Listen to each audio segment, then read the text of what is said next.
Okay, back with another. Let me adjust my thing. Another live journaling session. Again, I'm using Mind for sort of my live journaling aid. Full transparency, I am on the Mind team.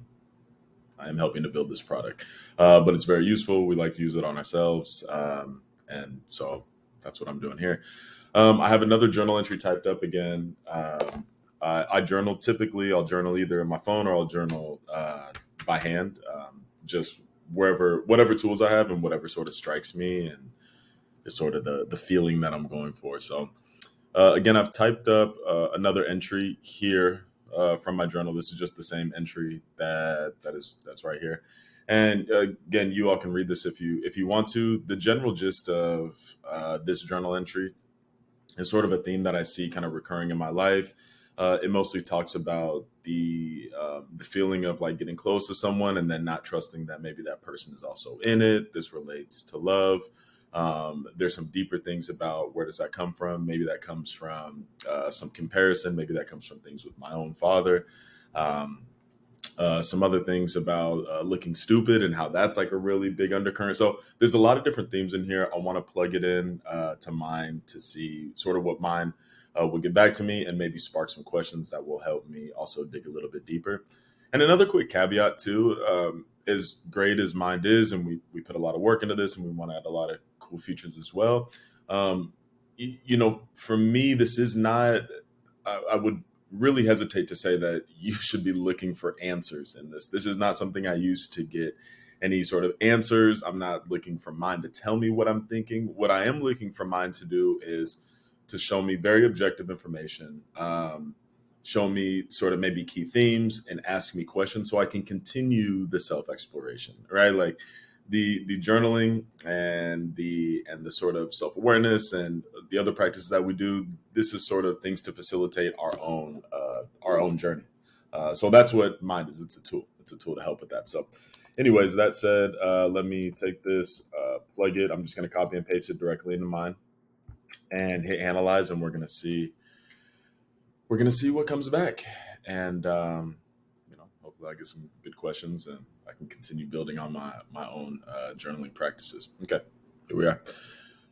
Let's go through the summary and then we can talk about some of the questions and whatnot. So the summary: the writer is expressing a range of emotions, including jealousy, insecurity, fear, and resentment, and a sense of being drawn to someone despite fear of looking stupid. The writer is questioning the source of these emotions and speculates that it could be related to their father or feeling left out. That's true. That is true. Emotions: jealousy, insecurity, fear, resentment, and drawn. I'm not sure what it was given back to me on that. Similar emotions as the keywords. I think the first thing I'll talk a little bit about this, and I'll get down into the questions.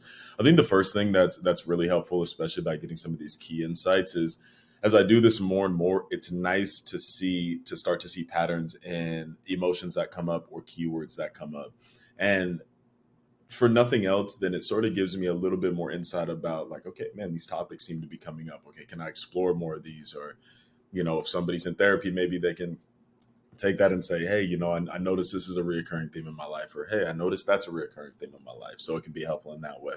Let's pop down to these questions because that's usually where the money is at.